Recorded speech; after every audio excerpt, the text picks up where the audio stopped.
విదుర నీతి మనిషి దుఃఖానికి అసలు కారణాలివే. బొదులుకుంటే హ్యాపీ లైఫ్ మీదే. ప్రతి మనిషి జీవితంలో ఆనందం, శాంతి కావాలని కోరుకుంటాడు. కాని చాలామందికి ఆ ఆనందం దక్కకుండా తెలియకుండానే దుఃఖం వెంటాడుతుంది. ఈ దుఃఖానికి కారణం బాహ్య పరిస్థితులు కాదు, మనలోని కొన్ని చెడు లక్షణాలే అని విదురుడు స్పష్టంగా చెప్పారు. విదురనీటి ప్రకారం ఒక వ్యక్తి తన జీవితంలో కొన్ని చెడు గుణాలను అలవర్చుకుంటే అతడు ఆనందాన్ని కోల్పోయి జీవితాంతం బాధతో జీవించాల్సి వస్తుంది. అందుకే ఈ లక్షణాలను వదిలేయాలని విదురుడు హెచ్చరిస్తాడు. అసూయపడే వ్యక్తి. ఇతరుల విజయాలను, ఆనందాన్ని చూసి ఎప్పుడూ అసూయపడే వ్యక్తి తన జీవితంలో కూడా సుఖాన్ని పొందలేడు. ఇతరుల ఆనందాన్ని తట్టుకోలేక తాను తక్కువవాడిననే భావనతో బాధపడతాడు. కాని బయటమాత్రం తాను బలమైనవాడినని నటిస్తాడు.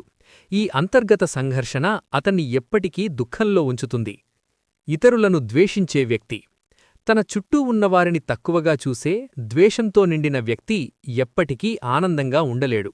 తానే గొప్పవాడినన్న అహంకారంతో ఇతరుల్ని దూరం పెట్టే స్వభావం అతన్ని ఒంటరిని చేస్తుంది. ఈ ఒంటరితనం చివరికి దుఃఖంగా మారుతుంది. అసంతృప్తిగా ఉండే వ్యక్తి.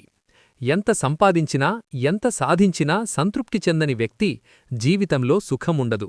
ఇతరుల జీవితాలను తన జీవితంతో పోల్చుకుంటూ బాధపడటం వల్ల తన వద్ద ఉన్న మంచి విషయాలను ఆస్వాదించలేడు. అసంతృప్తి అతణ్ణి ఎప్పటికీ విచారంలో ముంచుతుంది.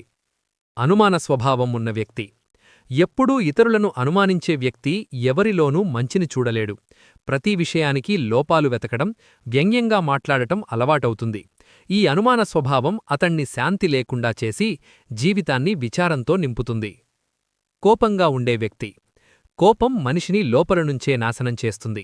చిన్న విషయాలకే కోపం తెచ్చుకునే వ్యక్తి ఏ పనిలోనూ సంతృప్తి చెందడు. కోపంతో నిండిన మనసు ఆనందాన్ని అనుభవించలేక జీవితాన్ని దుఃఖంతో నింపుకుంటుంది. ఇతరులపై పూర్తిగా ఆధారపడే వ్యక్తి. జీవితంలో పరస్పర సహకారం అవసరం. కాని పూర్తిగా ఇతరులపై ఆధారపడి స్వతంత్రంగా ఆలోచించలేని వ్యక్తి తన ఉనికినే కోల్పోతాడు. స్వంత నిర్ణయాలు తీసుకోలేక ప్రతిదానికీ ఇతరులపై ఆధారపడటం వల్ల చిన్న నిర్లక్ష్యమే అతన్ని తీవ్ర దుఃఖంలోకి నెడుతుంది.